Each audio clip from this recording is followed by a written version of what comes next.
Alright guys, welcome to your J-Flight 184 BS. We're gonna start right up front. Extend, retract. You just got a bubble level right here and in my front door. That's kind of the best way to level yourself out and not wake up with a crazy headache. Inside this little tab, makes your fingers all black. I'm not gonna open it up, but inside there's a spot for a socket to manually override this in case it electrically goes out on you. Lefty loosey, righty tighty. Lefty's open, right close it. And then we got our battery back here. I would take the negative off if it's not connected to power for anything more than like 3 days. The carbon monoxide detector will always draw power from your battery as a safety feature. This is our fresh tank. This is where we're taking water with us in case we're in the middle of nowhere. That drain is right here. And then to draw from that tank, we're using our water pump. Right here we got rubber seals. Anywhere there's a rubber seal, you're going to want to hit twice a year with a rubber seal conditioner, not allowing them to dry out. Basically any maintenance before and after camping season, like waxing, you're going to want to wax the outside twice a year. That'll help delamp, decolorization, help the decal stay pretty.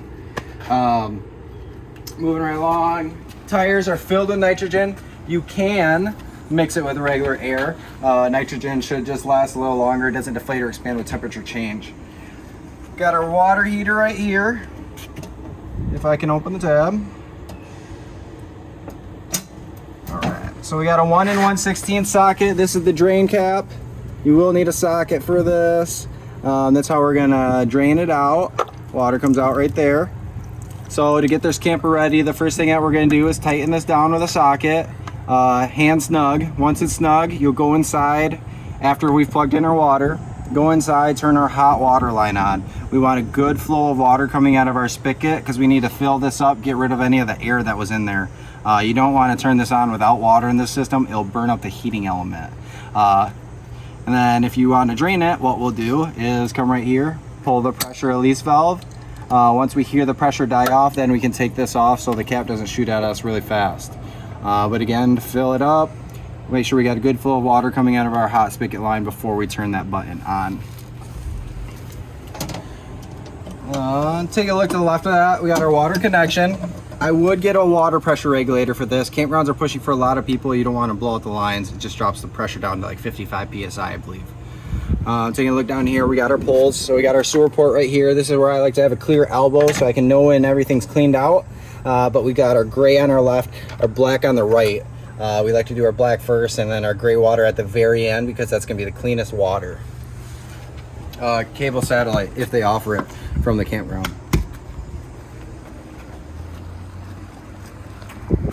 Then right below, to the right of our stabilizer jack, we got a quick connection, on and off valve.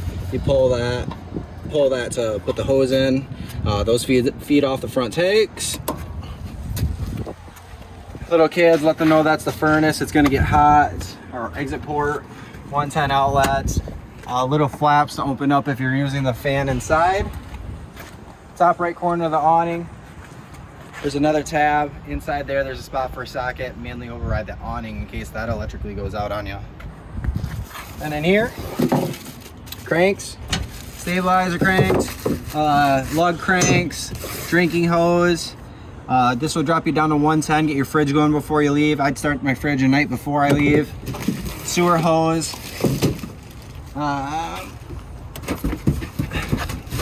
Make sure I'm not missing anything real quick. Nope, that's it. And we'll jump inside the camper. Got our lights right here. They all got buttons on them to section it off. Out. You just hear that power die off once that slide is fully in or fully out. So that's gonna be inside. That's the awning lights outside. That's the awning right now. If you want to take a look, you will see the tube once it's fully out. If you hold the button too long, it'll reel in the opposite way.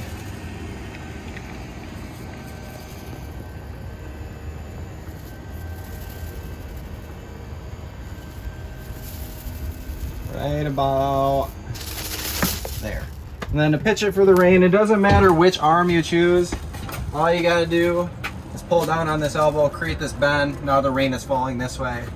Do the same to that side if you want the rain going that way. They say you can run it in bent, but I do push it straight a little bit before I push the button back in. And then taking a look up here, Water pump, that's our fresh tank in the middle of nowhere. Water heater, gas and electric. We can use both at the same time. The electric will only work when we're plugged in. It does take a little bit longer to heat up and it's not as hot as the gas. You can use both at the same time as well. Battery was full and the lights will grow as the tanks fill up. And we are reading a little bit on our fresh tank because we did test it. The black tank waits out through 2/3 full, don't wait till full. If you are at a full hookup campground, don't leave the valves open, close those, wait till 2/3 full and then clean it out. You will always want a gallon of water into the black tank and the chemical solution. And to do that, you are a foot pedal. So what you'll do is just push down on it. Water will start going down, put a gallon of it in there, pour some toilet chemical in there until it's 2/3 full, clean it out, repeat the process. This is gonna be for your furnace. So that will turn the furnace on as long as we have the gas on. AC controls are right on top of the AC. If you need information for the microwave, take a look at the manual packet. There's a bunch of information to all the appliances in the manual packets. And then the radio, we got zones 1 and 2. Zones 1 is inside, 2 is outside. Stations are going to be wherever you are, but it does have Bluetooth so you can hook up to your phone. You got this little button by your coax cable. That's going to toggle between local or cable if you've got cable from a campground. Keys are on the sink. It's got a little light to the side. You got to open it up and then use a lighter. Oh, actually, there we go. So once you push in, that starts the igniter. But you do need the light on, otherwise the igniter won't work. We got 5 seconds to turn the fridge on and off. Then we got fridge settings, freezer settings, nighttime mode, and then 1 is the warmest, 5 is the coldest. And then I don't think anyone even uses nighttime mode. It makes it quieter, more efficient, but it's not that loud. And then to access the back of your water heater is going to be behind the bunk on the very last panel. You'll probably have to take some screws out to access that. And then over here we got our table, which we'll flip these up, flip the leg up. Come on. If I can get it.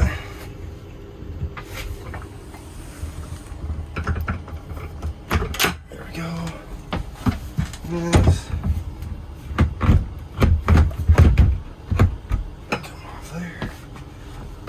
Hang these on the cleats, then use the rest of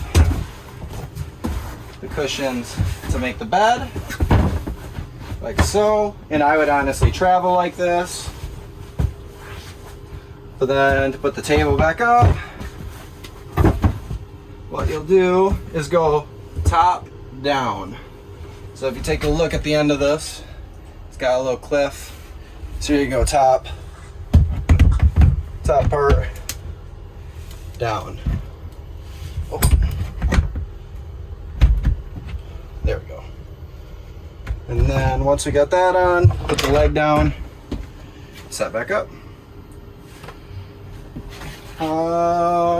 Breakers and fuses. Breakers are labeled just like a house, and then 12-volt fuses.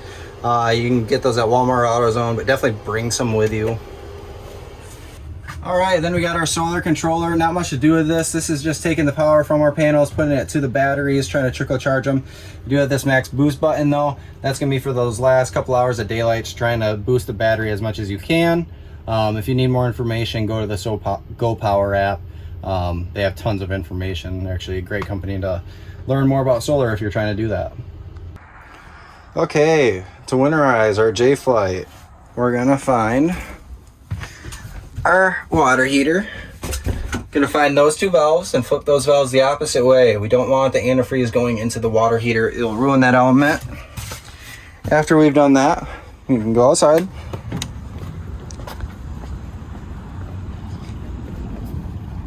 Open our valve to our fresh tank. Allow that to drain. Once that drains, close that. Go to our water heater. We'll pretend that this was plugged up and full. If it was full, what you'll do is come out here to your pressure release valve. We're gonna pull this pressure release valve, hear that pressure die off. Once we hear the pressure die off, we can take your 1 1/16 socket and begin to loosen this up. Take that out. Once we take that out, the water will drain right here. Close that up. So once we've drained our fresh tank, bypass the water heater, you can go back inside.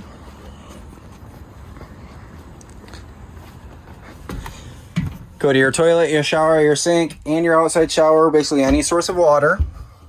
Open up our lines, hot and cold. After we've ran out the water, hot and cold lines, turn on the water pump. Do the same thing, hot and cold. Try to run out any of that water that was in there. After we do that, we can come to our low point drains. Flip those valves the opposite way to drain the rest of the water from the camper. Once everything is pretty much drained out or completely drained, what you can do is come back to our pump. We got this little clear hose that goes to nothing. We're gonna stick it into our jug of antifreeze. We're gonna flip this valve on the pump. And once we flip that valve and turn our pump on, then we can run hot lines and cold lines, open them until we got pink coming out of all our sources of water. And then once we got pink coming out of all our sources of water, we are winterized. The last thing to do would be empty the tanks.